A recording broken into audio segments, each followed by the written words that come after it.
Assalomu alaykum O'zbekiston. Bugun omochdan oldingi pichoqning qanday ishlashini ko'rsatib beraman. Mana shu fermada. Dalada birinchi bo'lib javdar edi.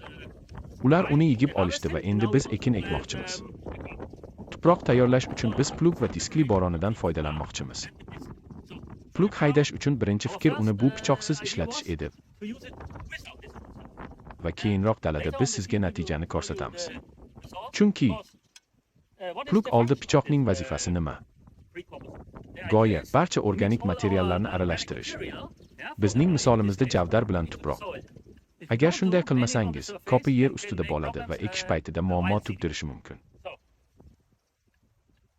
Buni sinab ko'rganimizdan so'ng ularni yana plugga kelib qo'ydik. Va ular bilan yer haydadik. Biz sizga dalada natijani ko'rsatamiz.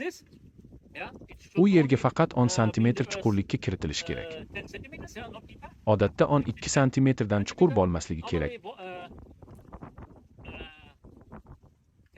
Va plugning odatdagi chuqurligi 20-25 cm bo'ladi. Va bu bizning barcha organik materialimizni olib keladi va tuproq bilan aralashadi.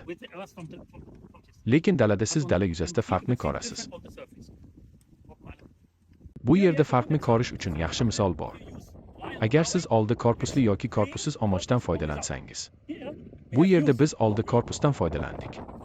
Shu sababli barcha organik moddalar ko'pchiligi tuproqqa aralashib ketgan. Ko'rib turganingizdek bu tomonga yuksak. Biz plugdan oldingi pichoqni ishlatmadik.